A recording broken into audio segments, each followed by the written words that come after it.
What's going on, all you Minties? Happy Sunday! This is the Uncanny Omar from Near Mint Condition, and happy day, whatever day it is when you're watching this. And today I'm going to do an advanced look at the Marvel Horror Lives Again Omnibus from Marvel Comics. So, please stay tuned. And welcome back, everybody. Now, before I get started, a huge thank you to David Gabriel and the fine folks at Marvel for sending us an advance copy of this omnibus. This omnibus is due out in the direct market, unless there's any changes, on October 7th. So keep that in mind. Both this and the direct market cover will be available at comic book stores, places like cheaperafricannovels.com, Tales of Wonder, and in-stock trades on October 7th. Really quick, I wanted to show just a quick comparison to the original Marvel Horror Omnibus that came out last year, and just to show you what the sides look like together. Here's what the spines look like together, and I cannot remember if, I'm pretty sure there was not a direct market and a standard edition cover for the original one here. This one, however, this is what the backs look like. This one retails for $150. That's the original Marvel Horror, and the new one retails for $125. Now this one does have a different cover for the direct market. The direct market cover is that one right there, and then this one right here, which is freaking awesome. And this is the standard edition cover. This is the one by Ian Hughley, and damn, that's all I can say. That is a good looking cover. I love the cover. But for those of you that want both covers, worry not. We have a close-up of the original cover, and of course the direct market cover is in the back. I love that Marvel has been doing this lately. Let's take a look. Oh, and one more thing I was going to say about the price difference, this one being $150 and this one being $125, is the page count. The Marvel Horror Lives Again Omnibus has 1,176 pages, while the Marvel Horror Omnibus has over 1,350 pages. Okay, let's get this open. By the way, one thing I didn't note is the design of both this and the original Marvel Horror Omnibus, which by the way is still in stock, is very similar. They both look like almost like the Marvel Masterworks designs on them. So here's the table of contents. You have the characters that are found in this very omnibus. You have Blade, Wendigo, Satana, let me know how you all pronounce it, Hodiah Twist, Lilith, John Kowalski, Ulysses Bloodstone, and Amphibian. Now, the only character that I had never heard of before opening up this omnibus, and one that I immediately went to because of the creators, was Hodiah Twist.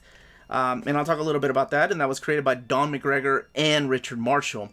And there's also art by Gene Colan. We'll look at the artwork, but before we do that, here are the people behind this wonderful collection. You have Jennifer Grunwald, Maya Loy, Lisa Montalbano, Corey Sedmeyer, Mark Beasley, Jeff Youngquist, Jeff York. Look at all these wonderful folks that put this book together, and of course, David Gabriel.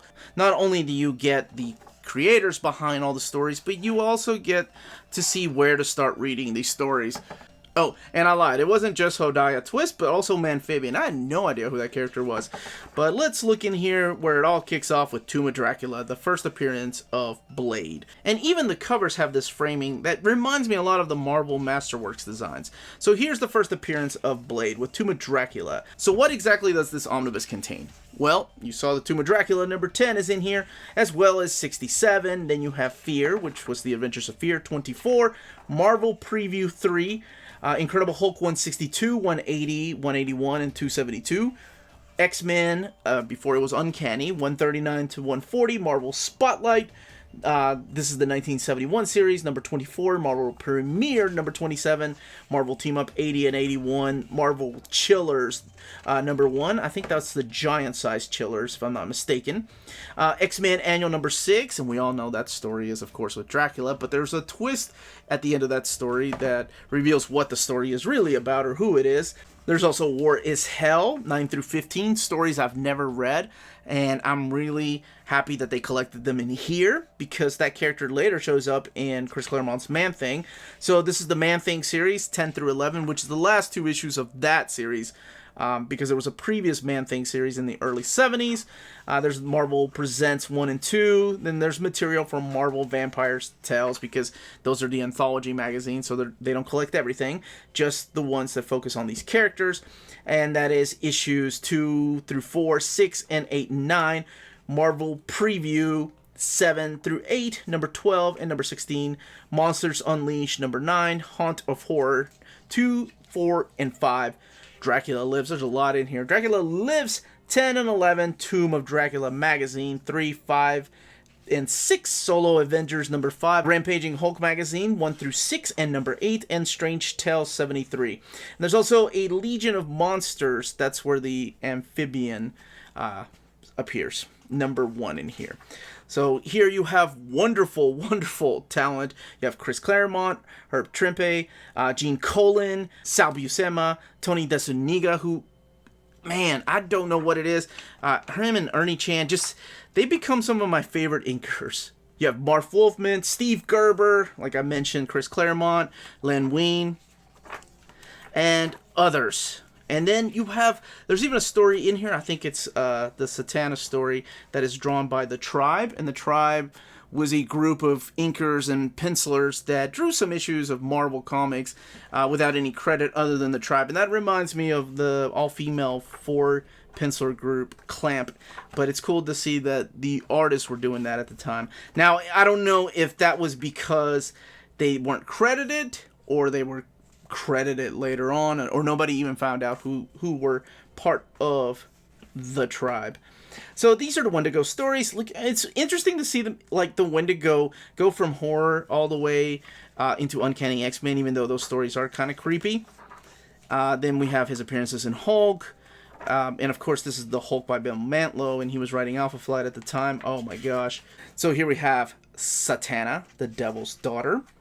If he has a son in Damon Hellstrom, then Satana Hellstrom has to be his daughter. And here is, oh my gosh, this art in here is just so freaking awesome. You all know I'm a big fan of creepy and eerie magazines, and that has a lot to do with some of this black and white artwork.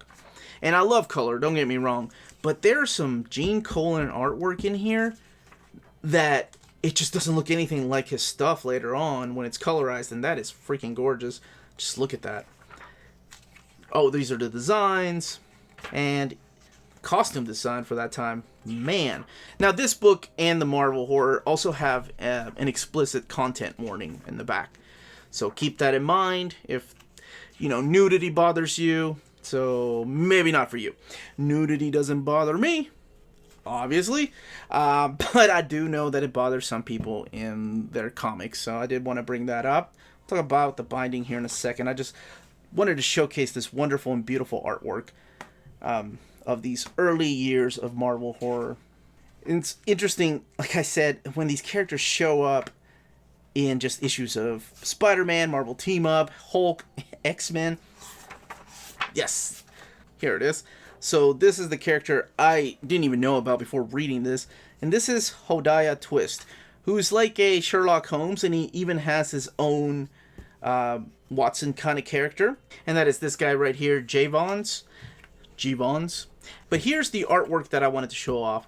Not that Rick Buckler's artwork is nothing to glance over, but this is Gene Colan. And this is why I think Tony DeZuniga has become one of my favorite inkers.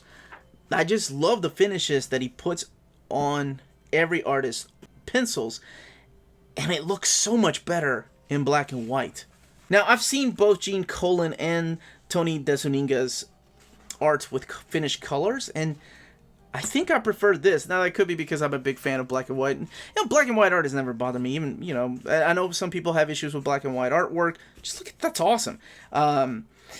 But me, I've been a fan of manga for decades, and it never bothered me when it was in Creepy and Eerie magazine. So, and the character shows up again in this issue of Killraven. I'm not going to show how. And then we are introduced to Lilith, the daughter of Dracula. Because, of course, if Satan's going to have a daughter, Dracula has to have a daughter. A lot of these issues in here, by the way, have not been collected, even though you own the Tomb of Dracula Omnis or the complete collections. And honestly, you're probably wondering how much this double dips, and it's very, very minimal. Unless you have X-Men. It has a little bit of the issues from, like I mentioned, Fear, which is the Man-Thing issues, and the Morbius issues. But here is Lilith. They even include this little first appearance that this Lilith has nothing to do with Dracula's daughter. This is Lilith, actually taking it from the biblical stories as to who she is. But I did want to point out that it was collected in here.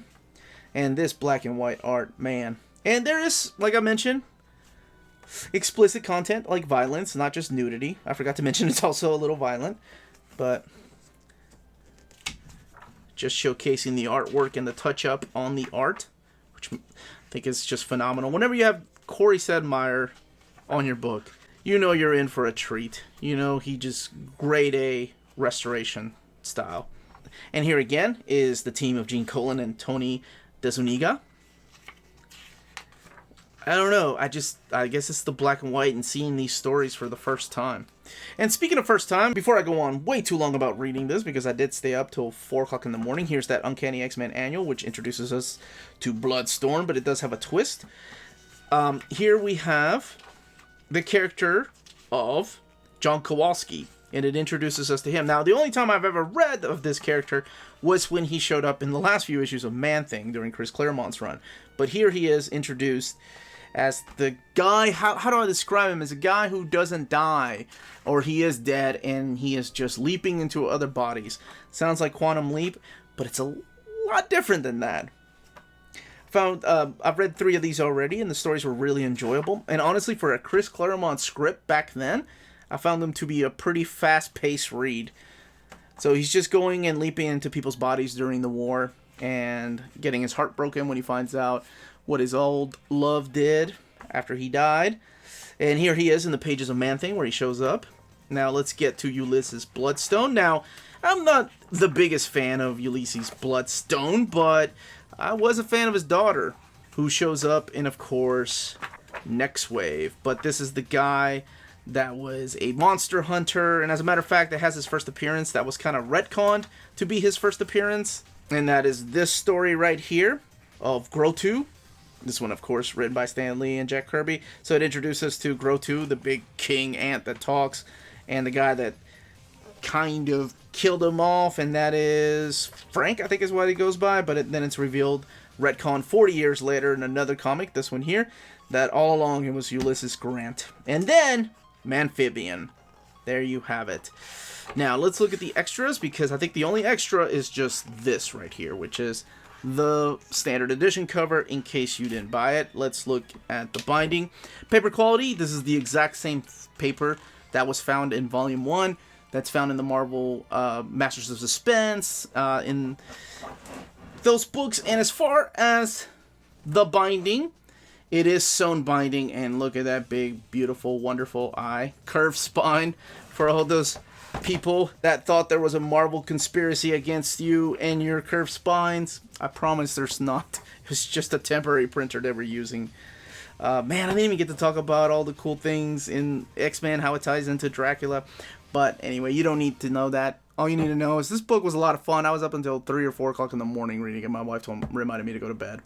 But that is Marvel Horror Lives Again, coming out October 7th. Now, you can pick up this omnibus when it comes out from our sponsor. And that was the page count of the book, the build of the book, and of course the quick comparison to the Marvel Horror Omnibus that came out last year. Let me know in the comments down below if you're picking this up, if you're looking forward to it, which stories you're looking forward to the most. Some of this stuff I've never read, so it was a lot of fun to go in here and just start reading about some of these characters and where they got their start.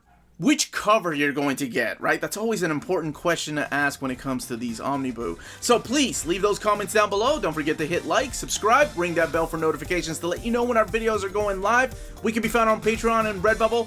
All of that information is in the description down below. And more importantly, please everybody, stay healthy, stay safe, and much love to all of you.